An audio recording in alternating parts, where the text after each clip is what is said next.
بسم الله الحمد لله والصلاة والسلام على رسول الله عشر ذي الحجة بأمت وستكالو كناتوش وست يتونيوچم كناتوش يلوم الله زن بتأم توداج هنا كنزي كناتوش يبلت إلال ذو الحجة ور يمجمر عصرت كناتوش وست يميسرو خير سراوش أمتم بمولو كميسرو خير سراوش أجيق بلاج ناتشو الله من قد لا جهاد موتاتم بيهون أي بلت من ديسو بلو ستيقواتشو بلتكم باتشو بتأم لنسراباتشو يقبال بنزي كناتوش لا إله إلا الله مالتن سبحان الله مالتن الله أكبر مالتن الحمد لله مالتن عبزو إلى نبياتن صلى الله عليه وسلم فضائل تقمو أجرو بزات درغو يتنقرن خير سرا بنزي كناتوش لنا بزاو لنا زوتر يقبال عيدو سمون انجي عشر ذي الحجة كقبابت كنجمرو تكبيرا بتقام يتزنقانونا بي كتماو بي قطرو بي منقدو بي مسجدو بي بيتو بي موتاو تكبيرا لنلي يقبال كمي درغو يذكر عيناتو جست عندنا يتكسرونا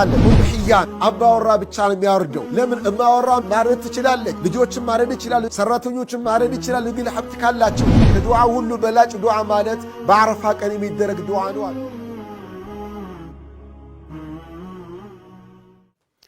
بسم الله الحمد لله والصلاة والسلام على رسول الله عشر ذي الحجة يذو الحجة عصرتم قناتوች በተመለከተ ነብያችን ሰለላሁ ዐለይሂ ወሰለም እንዲህ ይላሉ ما من أيام بأمت وسط كالو قناتوش وسط يتونيوچم قناتوش يلوم العمل الصالح فيهن أحب إلى الله ملكام سرام يسرباتشو قناتوش وسط يلوم الله زن بتأم توداج هنا كنزي قناتوش يبلت إلالو بذو الحجة ور يمجمر عصرت قناتوش وسط يميسرو خير سراوش አመቱን በሙሉ ከሚሰሩ ኸይር ስራዎች እጅግ በላጭ ናቸው ብሎ ተናገሩ ነብያችን ሰለላሁ ዐለይሂ ወሰለም የዛኔ ሰሃቦች ጠየቋቸው ወለል ጂሃዱ ፊ ሰቢልላህ በአላህ መንገድ ላይ ጂሃድ መውጣትም ቢሆን አይበልጥም እንደሱ ብሎ ሲጠይቋቸው ወለል ጂሃዱ ፊ ሰቢልላህ በአላህ መንገድ ላይ ጂሃድ ፊ ሰቢልላህ መውጣትም ቢሆን አይበልጥም ኢላ ረጁሉን ኸረጀ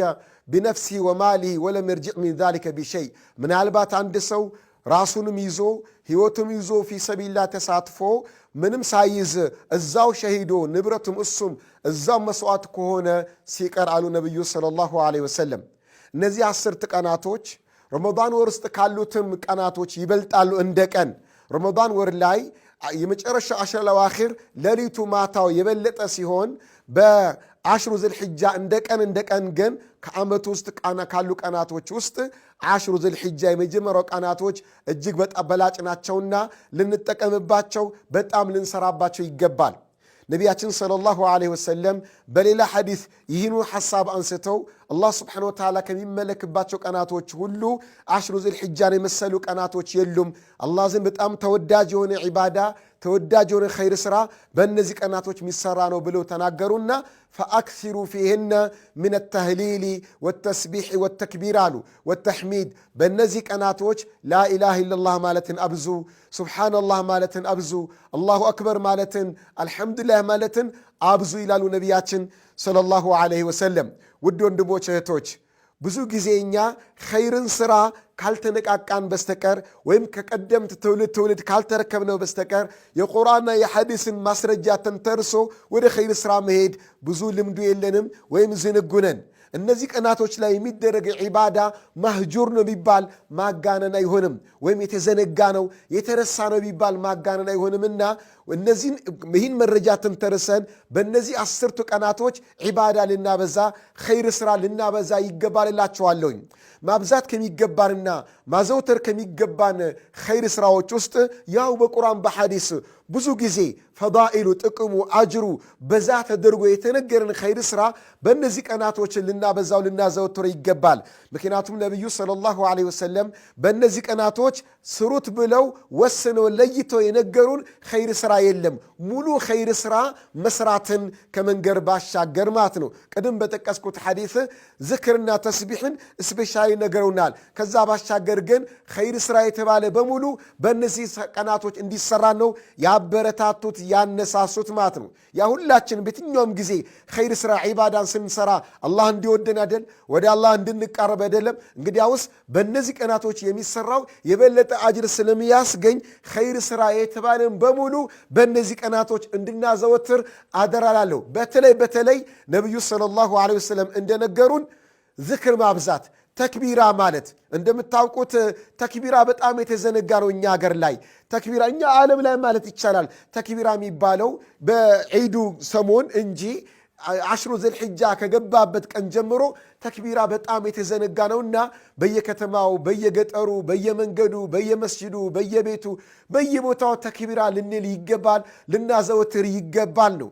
ነቢያችን ሰለላሁ ዐለይሂ ወሰለም ይህ አብዙ ላኢላሃ ኢለላህ ማለትን አብዙ፣ አላሁ አክበር ማለትን አብዙ፣ አልሐምዱሊላህ ማለትን አብዙ ስላሉ አላህን ማወደስ፣ አላህን ማተለቅ፣ አላህን ማክበር፣ አላህን በብቸኝነት መመለክ ያለበት መሆኑን የሚገልጹ ዝክሮችን ልናዘወትርበት ይገባል ነው።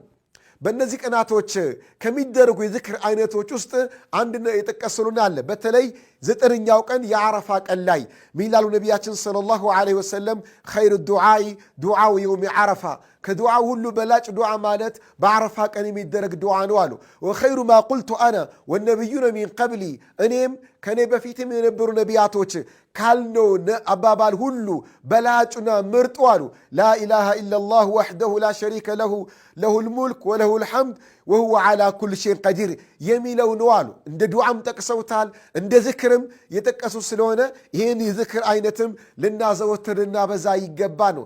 ሌላው በእነዚህ አሽሩ ዝልሕጃ በዝልሕጃ ወር 10 ቀናቶች ማብዛት ያለብን ነገር ቢኖር ጾም መጾምን ነው። ምክንያቱም ነቢያችን ሰለላሁ ዐለይሂ ወሰለም ከኸይር ስራ ውስጥ በላጩ አላህ ዘንድ በጣም ተወዳጅ ብለዋሉና ከኸይር ስራ ውስጥ ትልቅ ኸይር የሚባል አንዱ ጾም ነው።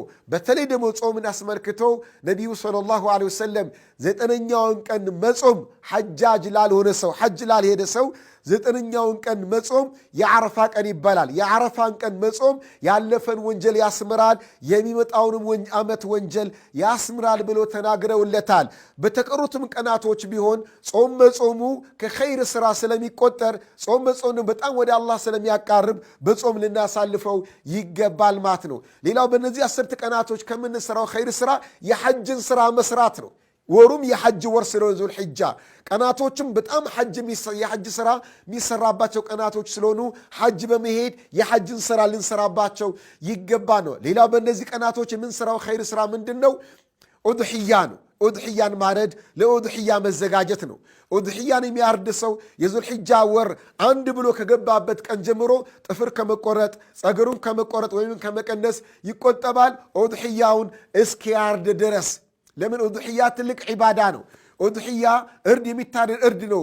በግ ሊሆን ይችላል፣ በሬ ሊሆን ይችላል፣ ግመል ሊሆን ይችላል። የሚታረድ እርድ ነው። እርዱን አራጁ የሚያርደው ሰው አቅም ያለው በሙሉ ገዝተው እርዱን የማረድና ሰደቃ የማድረግ ፍላጎቱና አቅሙ ያለው በሙሉ ይህን ከማድረግ ይቆጠባል። ብዙ ጊዜኛም በኡድሕያ ዙሪያ የለመድነው ልምድ አባወራ ብቻ ነው የሚያወርደው። ለምን? እማወራም የግል ሀብት ካላት ማረድ ትችላለች። ልጆችም ማረድ ይችላሉ የግል ሀብት ካላቸው። ሰራተኞችም ማረድ ይችላሉ የግል ሀብት ካላቸው። ወደ አላህ የምንቃረብበት የዒባዳ ዘርፍ ነውና ነው ማለት ነው። በ10ኛው ቀን ይህ እርዱ ኡድሕያው የሚታረደው። ስለዚህ ኡድሕያን እርድን በመዘጋጀትና እርዱን በማዘጋጀት እርዱንም በማረድ ወደ አላህ የምንቃረብበት ቀናቶች ናቸው። ይህም ብቻ አይደለም። ተውበት፣ እስትግፋር፣ ሰደቃ መስጠት፣ ዝምድናን መቀጠል፣ ወላጆችን መንከባከብ፣ ቁርአን መቅራት፣ ዝክር ማብዛት፣ መስጂድ ገብቶ መቀመጥን፣ ሰላተል ጀማን በወቅቱ በጀማዓ መስገድ፣ ቀብልያ በዓድያን መስገድ፣ ኸይር የተባለን ሥራ በሙሉ በእነዚህ ቀናቶች በማብዛትና በማዘውተር ወደ አላህ እንቃረብ እላችኋለሁ። ወሰላሙ ዓለይኩም ወረሕመቱላሂ ወበረካቱ።